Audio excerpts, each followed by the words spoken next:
काम गर्नेछौँ। जस्तो फर्स्टमा हामीसँग यहाँ प्लेस कमान्ड छ।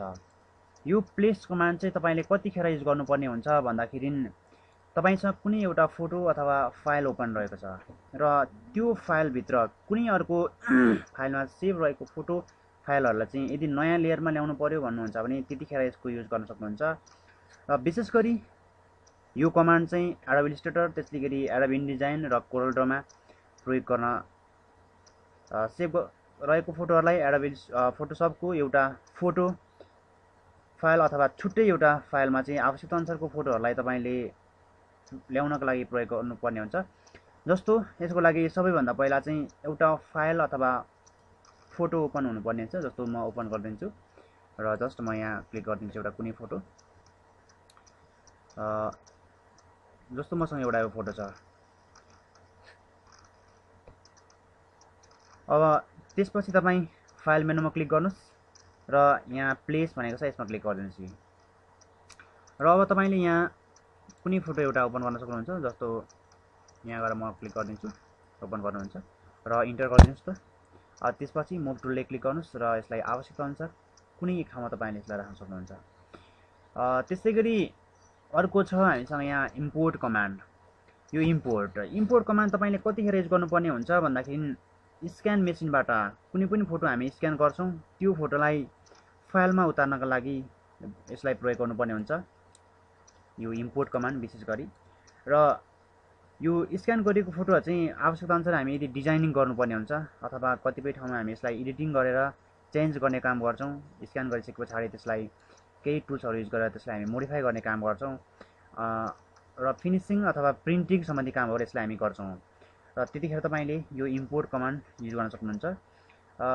त्यस्तै गरी अर्को छ हामीसँग यो, अब यसलाई कसरी स्क्यान गर्ने, यसलाई मैले इम्पोर्टमा के कस्तो कामहरू गरिन्छ भन्ने कुरा बताएँ र स्क्यानको कुरा मैले भने तपाईँहरूलाई जानकारी गराएँ। स्क्यान कसरी गर्ने, जस्तो स्क्यान हुनको लागि फर्स्टमा यहाँ तपाईँको कम्प्युटरमा जुन प्रिन्टर कनेक्ट हुनुपर्छ। प्रिन्टर कनेक्ट गरिसके पछाडि तपाईँको ड्राइभर सफ्टवेयर इन्स्टल हुनुपर्छ र ड्राइभर सफ्टवेयर इन्स्टल भइसके पछाडि हामी स्क्यान अथवा प्रिन्ट सम्बन्धी काम गर्न सक्छौँ। फर्स्टमा सम्झिनुहोस् यहाँ हाम्रो प्रिन्टर इन्स्टल छ र त्यस पछाडि यसलाई तपाईँले कसरी युज गर्नुपर्ने हुन्छ भन्दाखेरि फर्स्टमा फाइल मेनुमा क्लिक गरिदिनुहोस् र त्यस पछाडि यहाँ इम्पोर्ट भनेको छ यसमा क्लिक गर्नुपर्ने हुन्छ र त्यस पछाडि इम्पोर्टमा क्लिक गरिसके पछाडि एउटा डायल बक्स आउँछ र त्यहाँनिर प्रिभ्यू भनेर आउँछ, प्रिभ्यूमा क्लिक गर्नुपर्ने हुन्छ र त्यस पछाडि स्क्यान भनेर आउँछ, एउटा स्क्यान बटनमा क्लिक गरिदिनुहोस् र केही समय पछाडि फोटो स्क्यान हुन्छ।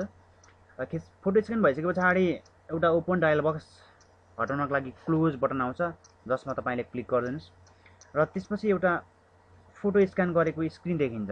यहाँ एउटा स्क्रिन देख्न सक्नुहुन्छ। त्यस पछाडि हामी के गर्छौँ त आवश्यकता अनुसारको टुल्स प्रयोग गरी त्यसलाई चेन्ज गर्ने अथवा सफा गर्ने जस्ता कामहरू गर्छौँ। र अब त्यो स्क्यान गरिसके पछाडि तपाईँले सेभ गर्नुहुन्छ या कुनै तपाईँ प्रिन्ट गर्न चाहनुहुन्छ, जुनसुकै काम तपाईँले आवश्यकता अनुसार गर्न सक्नुहुनेछ। त्यस्तै गरी यहाँ हामीसँग एक्सपोर्ट भनेको छ। एक्सपोर्ट विशेष गरी यो कमान्ड चाहिँ ओपन भएको फोटो अथवा फाइलहरूलाई चाहिँ तपाईँले सेट गर्नुपर्ने हुन्छ। पाथ इलस्ट्रेटर जस्तै हामीसँग यहाँनिर यो सेभ यहाँ छ एक्सपोर्टमा पाथ टु इलस्ट्रेटर, त्यस्तै गरी रेन्डर भिडियो अनि यहाँनिर गएर जुमिफाई भनेको छ। जस्तै म पाथ टु इलस्ट्रेटरमा क्लिक गरिदिन्छु र यसमा गएर हाम्रो यहाँनिर एक्सपोर्ट पाथ टु फाइल भनेको छ। पाथमा डकुमेन्ट बाउन्ड्स भनेको छ, यसमा जस्ट ओके गरिदिन्छु र यसलाई तपाईँ अब इलस्ट्रेटरको फर्मेटमा यदि सेभ गर्न चाहनुहुन्छ भने कुनै एउटा नेम दिनुहोस्। जस्तो म एबिसी भन्ने नाम दिन्छु अथवा एसिबी र एबिसी दिने काम गरेँ र यो हाम्रो इलस्ट्रेटरको फर्मेटमा सेभ हुने काम हुन्छ। जस्ट मिनिमाइज गरेर हेरौँ, यहाँ छ हाम्रो एबिसी। यसरी इलस्ट्रेटरको फर्मेटमा सेभ गर्नको लागि तपाईँले यो कमान्ड युज गर्न सक्नुहुन्छ। त्यस्तै गरी यहाँ हामीसँग अटोमेट भनेको छ। यो अटोमेट भन्ने एउटा कमान्ड छ। यो कमान्ड चाहिँ कतिखेर युज गर्नुहुन्छ भन्दाखेरि ओपन भएको फोटो अथवा कम्प्युटरमा सेभ रहेको फोटो फाइलहरूलाई चाहिँ आवश्यकता अनुसार यदि ब्याथ अथवा पिडिएफ प्रेजेन्टेसन अथवा क्रिएट ड्रपलेट अथवा तपाईँ यहाँ जुनसुकै कमान्डमा तपाईँ युज गर्न चाहनुहुन्छ, आवश्यकता अनुसार कमान्डहरूलाई युज गर्न चाहनुहुन्छ अथवा स्टाइल सेट गर्नुपर्ने छ भन्नुहुन्छ भने त्यतिखेर यो अटोमेट भन्ने कमान्ड युज गर्नुपर्ने हुन्छ। जस्तो म एउटा पिडिएफ प्रेजेन्टेसनमा यसलाई यो फोटो अथवा फाइलहरूलाई चाहिँ म पिडिएफमा डाइरेक्ट फोटोसपबाट कन्भर्ट गर्न चाहन्छु, यसमा क्लिक गरिदिनुहोस् र त्यस पछाडि एड ओपन फाइल्स भनिदिन्छु र सेभ कहाँ गर्ने जस्तो डेस्कटपमा एउटा कुनै नेम दिनुहोस्, जस्तो म AA भन्ने नाम दिन्छु, सेभ गरिदिन्छु। ल जस्ट सेभ पिडिएफ। यसरी हामी डाइरेक्टली हेर्न सक्नुहुन्छ, फोटोसपबाट पिडिएफमा डाइरेक्टली हामी फाइलहरूलाई कन्भर्ट गर्न सक्छौँ। यसको लागि अटोमेट भन्ने तपाईँले कमान्ड युज गर्न सक्नुहुन्छ र यसबाट अन्य अरू स्टाइलहरू सेट गर्नु पर्यो भने तपाईँले त्यो कन्डिसन पनि काम गर्न सक्नुहुन्छ।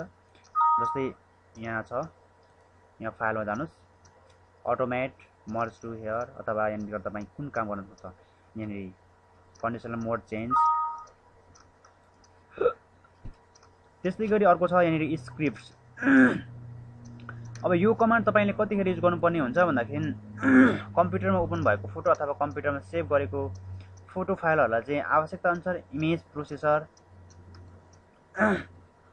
अथवा डिलिट अल इन्क्रिप्ट लेयर्स अथवा फ्ल्याटन अल लेयर्स इफेक्ट विभिन्न कामहरू तपाईँले यसलाई आवश्यकता मध्ये कुनै एउटा कमान्ड अनुसार स्टाइल सेट गर्नको लागि युज गर्नुपर्ने हुन्छ। जस्तो एउटा फाइलमा क्लिक गर्नुहोस्, यहाँ स्क्रिप्ट छ। अब तपाईँलाई के गर्नुपर्ने हो, यहाँ तपाईँले क्लिक गर्न सक्नुहुन्छ फायर इनफ अथवा कुनै एउटा यहाँ जस्तै अटोमेट ब्याच। ल जस्तो म यहाँनिर अब चुज गर्ने, तपाईँ सोर्स फोल्डर यहाँ चुज गर्न सक्नुहुन्छ कुनै एउटा र जस्ट मैले ओके गरिदिन्छु।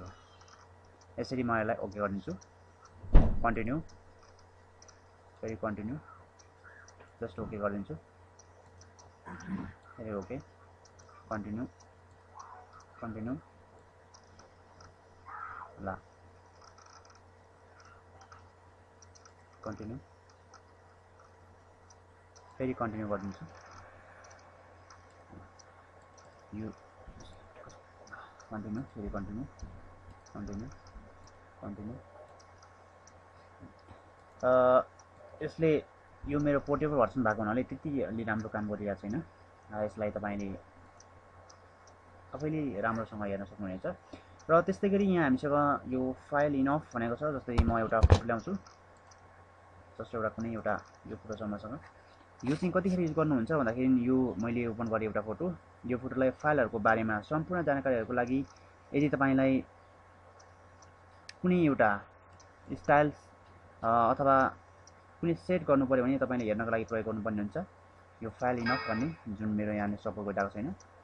त्यस्तै गरी अर्को छ यहाँ प्रिन्ट। विशेष गरी यो तपाईँले डकुमेन्ट बनाइसके पछाडि पेपरमा निकाल्नु पर्यो अथवा प्रिन्ट सम्बन्धी काम गर्नु पर्यो भने युज गर्न सक्नुहुन्छ। जस्तो यो फोटो मलाई प्रिन्ट गर्नु पर्यो, अब यहाँनिर तपाईँले प्रिन्टरको नेम फर्स्टमा यहाँ प्रिन्टर इन्स्टल गरेपछि पछाडि र ड्राइभर सफ्टवेयर इन्स्टल गर्नु पछाडि यहाँ प्रिन्टरको नेम आउँछ, त्यसलाई चुज गर्नुपर्ने हुन्छ। र तपाईँ यो फोटोलाई कतिवटा निकाल्न चाहनुहुन्छ, कति कपी। त्यस्तै गरी यहाँ ओरिएन्टेसन चुज गर्नुपर्ने हुन्छ, ल्यान्डस्केप अथवा पोर्ट्रेट यहाँ चुज गर्न सक्नुहुन्छ अथवा डाइरेक्टली यहाँ प्रिन्ट सेटिङमा जानुहोस् र यहाँभित्र गइसके पछाडि तपाईँ पोर्ट्रेबल अथवा ल्यान्डस्केप कुन साइज पेपर चुज गर्ने, ठाडो अथवा तेर्सो यहाँ चुज गर्न सक्नुहुन्छ होइन। एडभान्सको यहाँ जान सक्नुहुन्छ, लेटर अथवा A4 साइज पेपर कुन साइज चुज गर्न चाहनुहुन्छ, जस्ट यहाँ चुज गर्नुहोस् र ओके गरिदिनुहोस्। यसरी म जस्ट ओके गरिदिन्छु।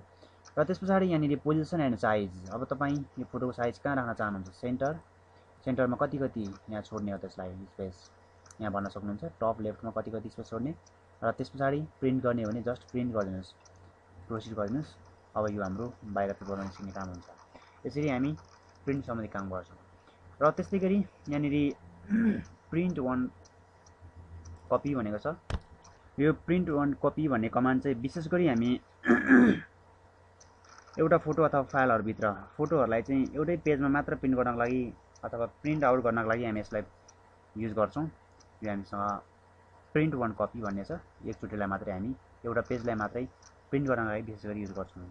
र त्यस्तै गरी अर्को छ हामीसँग यहाँनिर यो एक्जिट भनेको छ। यदि तपाईँको यो फोटोसप प्रोग्रामलाई नै हामी अब बन्द गर्नुपर्ने छ अथवा क्लोज गर्नुपर्ने छ भने त्यतिखेर तपाईँले कन्ट्रोलसँग यु अर्थात् एकैचोटि एक्जिट युज गर्न सक्नुहुन्छ। जस्तै म यहाँ क्लिक गरिदिन्छु, नो भनिदिन्छु यसरी।